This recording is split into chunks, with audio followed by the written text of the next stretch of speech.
கர்த்தருக்கு ஸ்தோத்திரம். கர்த்தராகிய இயேசு கிறிஸ்துவின் இன்ப நாமத்தில் இனிய வாழ்த்துக்கள். இன்றைய தியானத்திற்காக ஜெபித்த பொழுது தேவன் தந்த வசனம் மத்தேயு எழுதின சுவிசேஷம் 25ஆம் அதிகாரம் 40ஆம் வசனம். அதற்கு ராஜா பிரதியுத்தரமாக, மிகவும் சிறியவராகிய என் சகோதரரான இவர்களில் ஒருவனுக்கு நீங்கள் எதை செய்தீர்களோ அதை எனக்கே செய்தீர்கள் என்று மெய்யாகவே உங்களுக்கு சொல்லுகிறேன் என்றார். நம்முடைய கர்த்தராகிய இயேசு கிறிஸ்து சிறியவைகளை பற்றி அக்கறை உள்ள தேவனாக இருக்கிறார். சிறியவர்களை நேசிக்கிற தேவனாக இருக்கிறார்.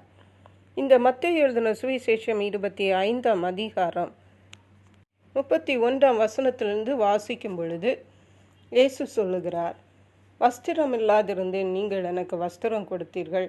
தாகமாயிருந்தேன், எனக்கு குடிக்க தண்ணீர் கொடுத்தீர்கள். போஜனம் பசியாயிருந்தேன், எனக்கு போஜனம் கொடுத்தீர்கள் என்று சொல்கிறார். அப்பொழுது எப்பொழுது இவைகளை நாங்கள் உமக்கு செய்தோம்? உம்மை எங்கே கண்டு இவைகளை செய்தோம் என்று கேட்டார்கள்.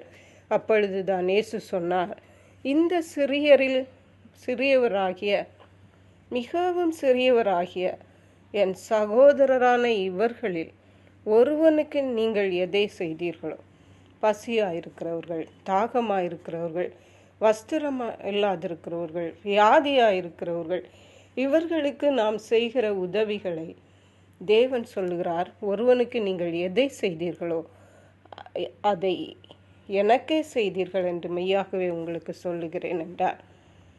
நாம் தேவையோடு இருக்கிறவர்களுக்கு, வறுமையோடு இருக்கிறவர்களுக்கு, எளிமையாக இருக்கிறவர்களுக்கு நாம் என்ன செய்கிறதெல்லாம் தேவனுக்கு செய்கிறோம் என்பதை தான் தேவன் இங்கே சுட்டி காட்டுகிறார்.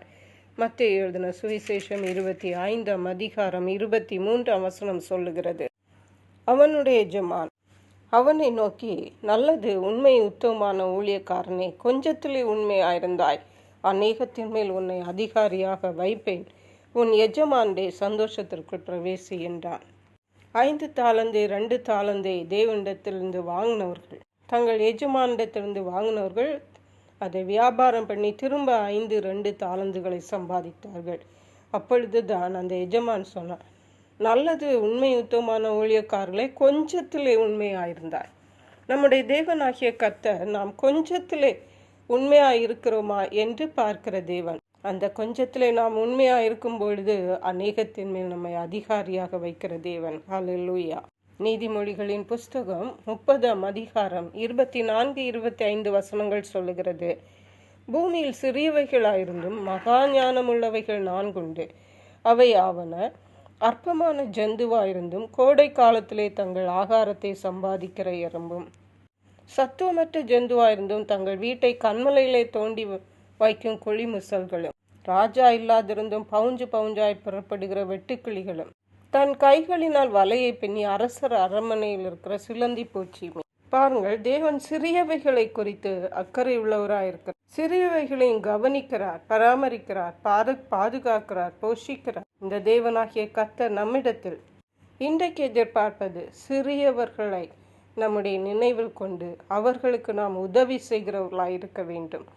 தேவன் கொடுத்த கொஞ்ச காரியத்திலே, கொஞ்ச ஊழியத்திலே, கொஞ்ச பணத்திலே, தேவன் கொடுத்த கொஞ்ச பலத்திலே நாம் தேவனுக்கு உண்மையுள்ளவர்களாய் இருக்க வேண்டும். நாம் சிறியவர்கள் என்று எண்ணி நாம் ஒருபோதும் சோர்ந்து போகக்கூடாது. சிறியவர்களை நேசிக்கிற தேவன் நம்முடைய தேவன்.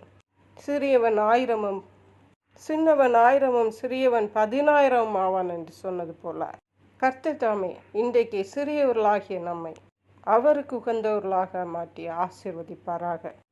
ஜெபிப்போம். எங்களை கிருபையா நேசித்து பாதுகாத்து வழி நடத்துகிற எங்கள் அன்பின் தகப்பனே, ஆசீர்வதிக்கப்பட்ட இந்த நல்ல நாளுக்காக நன்றி. நாங்கள் சிறியவர்களை கருத்தில் கொண்டு உதவி செய்து வாழவும், கொஞ்சத்திலே கர்த்தருக்கு உண்மையாயிருந்து வாழவும், நாங்கள் சிறியவர்கள் என்று சோர்ந்து போகாதபடி, சிறியவர்களாக இருந்தாலும் கர்த்தர் எங்களோடு கூட இருக்கிறார், எங்களை பலப்படுத்துவார், ஆசீர்வதிப்பார், விடுவிப்பார் என்ற நம்பிக்கையோடு முன்னாக கடந்து செல்ல தேவ ஆவியானவர் எங்கள் ஒவ்வொருவருக்கு கிருபை தந்து வழி நடத்துவீராக. நன்றி பரிசுத்த ஆவியானவரே. துதி கன மகிமை உமக்கே செலுத்துகிறோம். மீட்பெரும் இரட்சகருமாகிய இயேசு கிறிஸ்துவின் இன்ப நாமத்தில் ஜெபிக்கிறோம் எங்கள் அன்புள்ள பரமபிதாவே. ஆமென். God bless you.